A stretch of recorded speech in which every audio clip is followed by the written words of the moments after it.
In this video, we wrote a simple GPU reduced kernel, which was nearly 1.6 times slower than a simple PyTorch one-liner. And in this video, we'll try to tune that kernel step by step and see if we can close the performance gap. Before we do anything, it is a good idea to do some back of the envelope calculations to figure out how much performance we can even expect from this machine. So let's start by computing what is the peak throughput we can expect. Throughput is defined as number of operations per unit of time. Flops, floating point operations per second, or GFlops, giga floating point operations per second. So if we have n cores on the system, each of them running on a clock rate of rate, and in each clock cycle it performs k operations, we can compute the throughput as n times rate times k. NVIDIA GPUs are organized into streaming multiprocessors, and every streaming multiprocessor further has CUDA cores in it. So n is number of streaming multiprocessors times number of CUDA cores per streaming multiprocessor. For rate, we can just query the peak clock rate of a CUDA core, which is the maximum number of cycles it can do per second. At every clock cycle, we can do one fused multiply add, which is effectively two floating point operations, one add and one multiply, right? So k will be 2. So the peak throughput becomes number of SMs times number of CUDA cores per SM times the peak clock rate times 2. If I put the values in for my GPU, I get the 1000 here is to go from kilohertz to hertz, and 10 raised to the power 9 allows us to go from flops to gigaflops.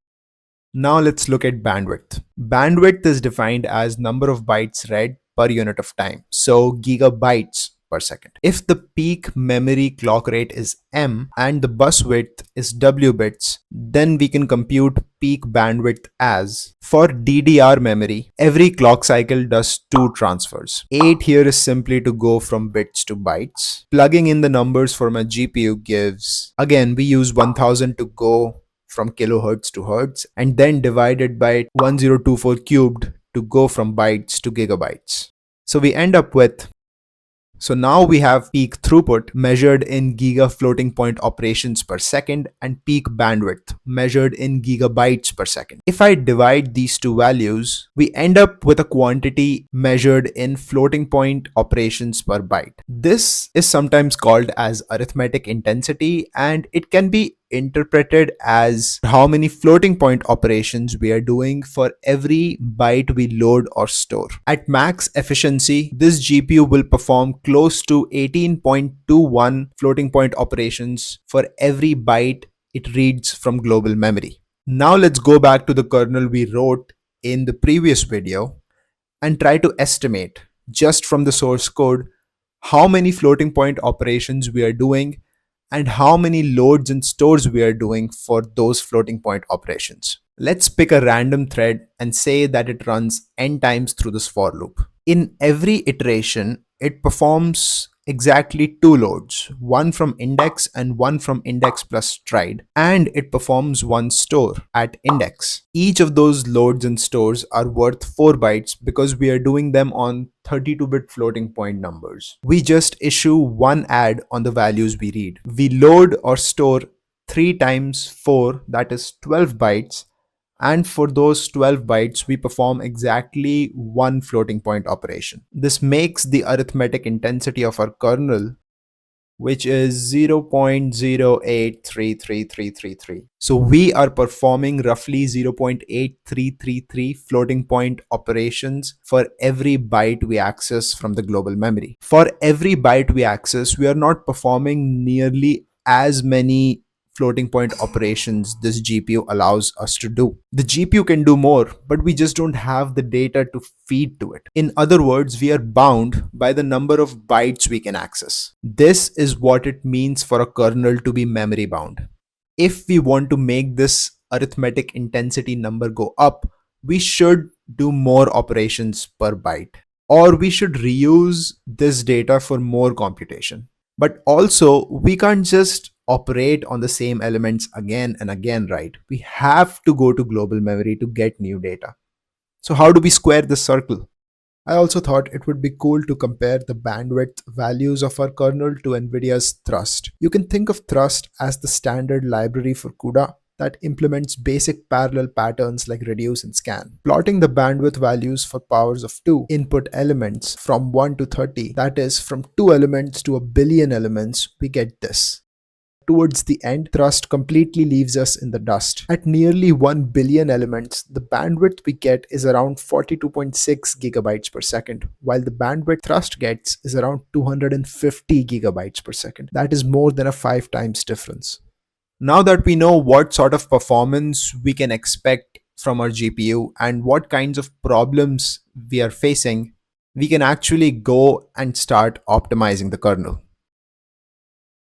The adjacent threads in NVIDIA GPUs execute in a batch of 32 called warps. Thread 0 to thread 31 will form the first warp. Thread 32 to thread 63 will form the second warp, and so on. Threads inside a warp are supposed to be executing in a lockstep, meaning all threads in the warp should perform one instruction and only then move on to the next instruction. No thread left behind. Before Volta, one warp literally had just one instruction pointer, which was shared by all the threads inside that warp. So the threads could not literally run any other instruction. This was changed after Volta by giving an instruction pointer to every thread in the warp. But threads in a warp supposed to be executing single instruction in a lockstep is still largely true. Now, given this, what happens when we write a control flow like this?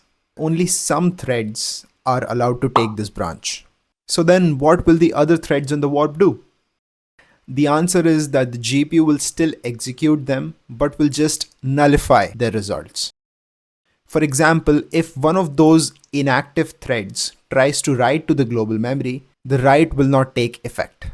Execution resources will still be allocated for that thread, but the GPU will essentially just throw out the results. So if you have a pathological case like this, all threads in the warp will run for every case, and every time the inactive results will be thrown out, which is a huge waste of execution resources. In our kernel, the number of additions we have to perform at every level gets halved. So we turn off half the threads on every level. Level 0 runs all 1024 threads, level 1 runs only 512, level 2, 256, and so on. The way we pick which 512 threads are active is just by saying, oh, we'll pick the alternate ones, which creates a lot of divergence. 16 threads from every warp will be active and the other 16 inactive.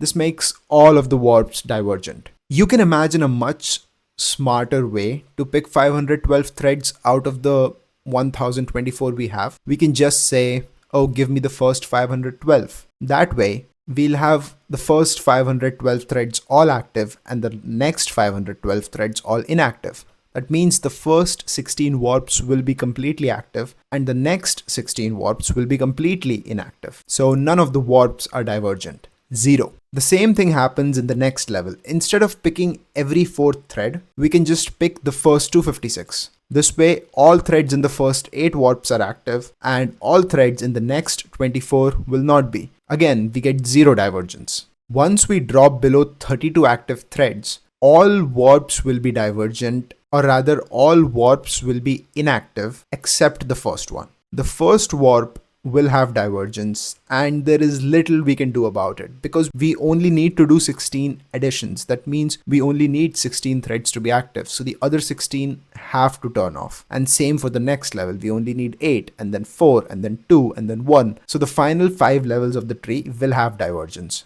The code to implement this is literally just a 2-line change. Now we start at the widest stride, which is the dimension of the block. Then as we go down every level, we just half the stride.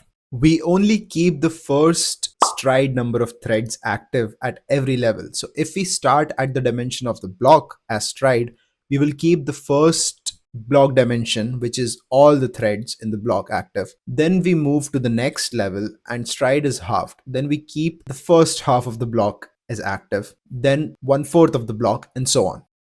With merely this change, our runtime went down from 93.76 milliseconds to 45.15. We cut it in half. And the bandwidth went up from 42.65 to 88.58. Again, a 2 times difference. Comparing the bandwidths against thrust, we are better off now, but still nowhere near. There is work required to manage all this parallel execution. We launch our kernel with a bunch of threads. Then as a reduction tree shrinks level by level by level, we just tell the threads, some of them, to just sit around. Then we tell more threads to just sit around. That's not good. That is just hardware sitting around doing nothing. By the end, all of them are just sitting around watching thread 0 do the work. Also, threads synchronizing at each level is very expensive. Sometimes the cost associated with this synchronization can drown out the benefits we actually get from parallelism. If we want to reduce just 8 elements, we are probably better off just launching one thread and letting it sequentially add all those 8 elements together, instead of forming a reduction tree and launching 4 threads where every level they have to synchronize with each other. Taking some parallel work out and making it serial might sound counterintuitive at first, but we can sometimes get massive performance improvements from doing that. In fact, this pattern plays out one level of parallelism above as well, at the level of thread blocks. Sure, you can throw a billion thread blocks at the GPU and tell it to run all of them in parallel at the same time. But it can't do that because it has finite number of execution resources. At the end of the day, it has to serialize some work. Some blocks will have to wait for others to get finished before they can even be scheduled. So there is some serialization happening. Sometimes it's better to do the serialization ourselves. Let's introduce the notion of a coarse factor. This is nothing but the number of elements a thread will reduce on its own sequentially. In our previous kernel, the coarse factor was 2 because every thread was reading 2 elements from the global memory array and adding them together. If we increase this coarse factor, we will be increasing the amount of work every thread does sequentially.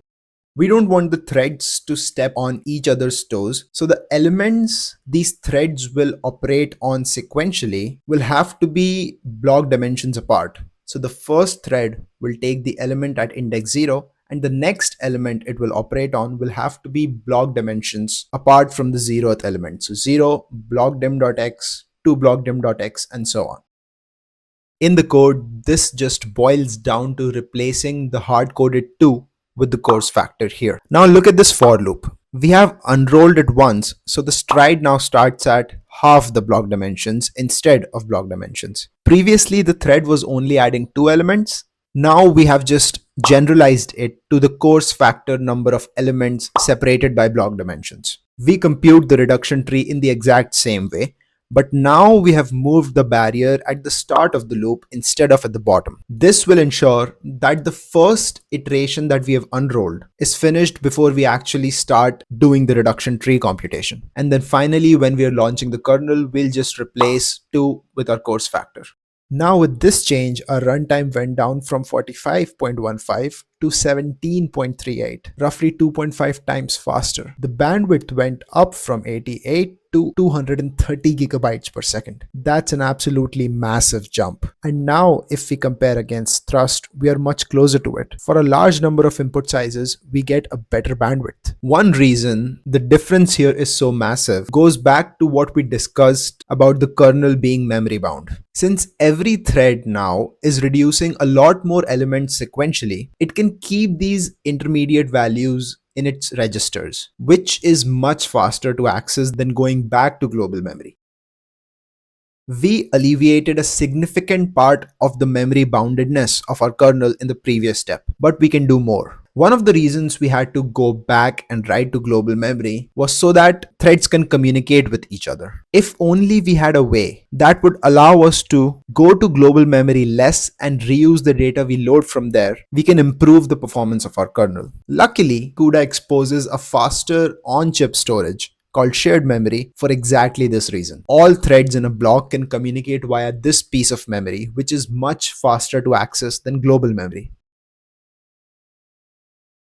The extern here allows us to determine the size of this array at runtime when we launch the kernel. So we don't have to bake in the size when we compile it. We do the same sequential reduction that we were doing before, but this time at the end, we go and write the output to shared memory instead. Now, once we have loaded all the elements we need for this block's reduction into shared memory, we can just do a reduction tree. Finally, we read the output from shared memory and write it back to global memory. As a side benefit, notice how much cleaner the reduction tree code became. This is because we sized the shared memory array appropriately, so we don't have to do bounds checking every time we try and go read from it.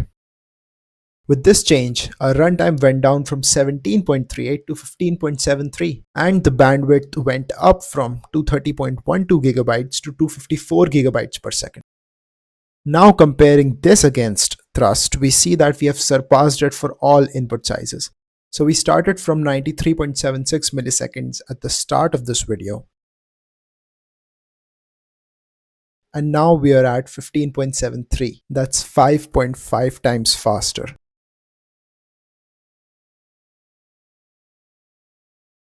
Now that we are in a pretty good shape, let's go back and see how we are doing against PyTorch. Let's submit this kernel to GPU mode like we did before with the naive kernel and see how it performs.